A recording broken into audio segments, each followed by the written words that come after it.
The little egg that saved BMW, the Isetta story. You know what's funny? When you picture BMW, you probably think of sleek M cars screaming down the autobahn, or luxury sedans gliding through traffic with that smug kind of confidence only German engineering can pull off. But what if I told you the company that builds $100,000 sports machines once bet its life on a tiny, one-door, egg-shaped bubble car that could barely fit 2 people and a bag of groceries? Yeah.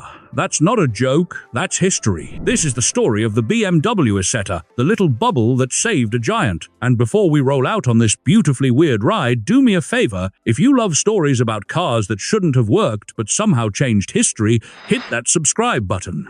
It helps the channel, keeps these stories alive, and prevents me from selling authentic pre-war motor oil candles on Etsy. Alright, let's head back to the beginning. A company on the edge. It's 1952. Germany is rebuilding. Cities are full of cranes, and hope is finally returning after the war. But at BMW headquarters in Munich, things look grim. During the war, BMW built aircraft engines. When peace came, the Allies banned them from doing that. Their factories were bombed, their equipment seized, and their workforce scattered. When they finally got permission to build cars again, they went back to what they knew before the war: big, luxurious sedans. Cars like the BMW 501, nicknamed the Baroque Angel.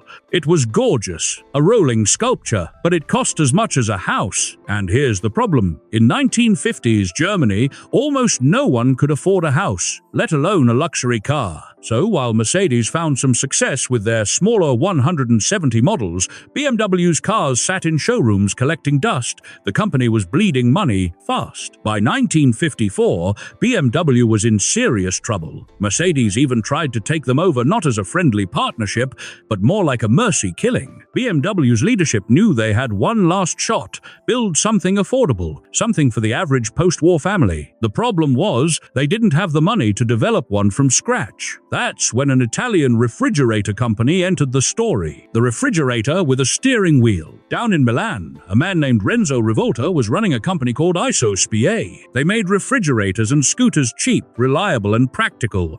But Rivolta had a dream: to build a car so small and so efficient that even people who couldn't afford a Fiat could still own one. His engineers got to work, and in 1953, they unveiled something that made the whole Italian auto industry stop and stare. It was tiny, round, cute, in a strange cartoonish way, and it had one door right in the front. When you opened that front door, the entire steering wheel and dashboard swung out with it, giving you an open invitation to just step inside. No climbing, no squeezing between doors.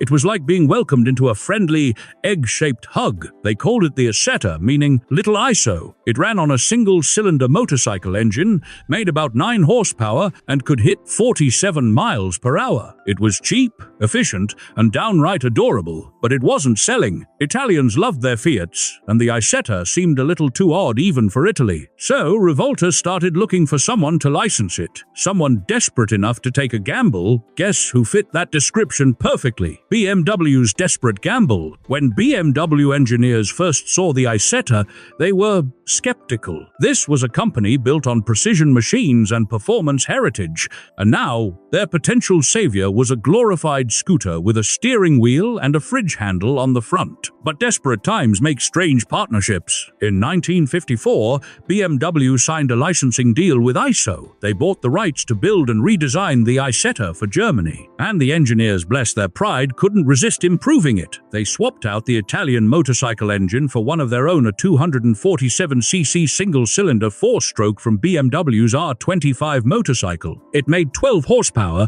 enough to move the little car to about 53 miles per hour, if you believe the brochure and ignored wind resistance. They strengthened the chassis, improved the suspension, and most importantly made it German. The new badge on the front read, BMW Isetta 250. The egg takes flight. When the BMW Isetta hit the streets in 1955, it was unlike anything people had seen before. It looked like a helmet, or a spaceship, or a joke, but it was also practical. Germany was still rebuilding. Roads were busy, fuel was expensive, and most families couldn't dream of owning a proper car. Here was something they could afford, something small, safe from the rain, and capable of taking 2 adults and a loaf of bread to work. It became an instant hit. People laughed at it, then bought it. In its first year, BMW sold over 10,000 units. By 1957, that number had doubled.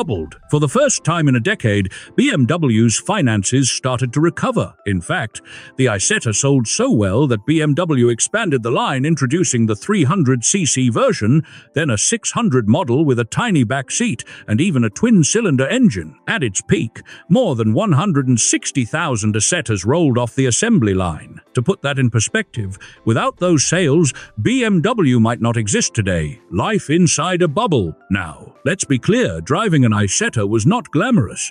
It was an experience. You didn't get into an Isetta, you put it on. Once you swung open that front door and slid into the seat, it felt like sitting inside a toaster with windows. The windshield was inches from your nose, the gear lever stuck out like a tree branch, and when you closed the door, the entire front of the car sealed you in like a lid on a jar. But that's exactly why people loved it. It was cozy, intimate, ridiculously charming. You could park 3 of them in a single parking spot. You could drive 60 miles on a gallon of fuel. It was freedom small, affordable freedom in a country that desperately needed it. And while other car makers laughed, BMW laughed all the way to the bank. Pop culture, parades, and police cars. The Isetta wasn't just a car, it became a symbol. In 1950s Germany, owning one meant you were part of the new world, independent, mobile, and optimistic. Soon, the Isetta showed up everywhere. Police used them for tight city patrols. Businesses painted their logos on the sides.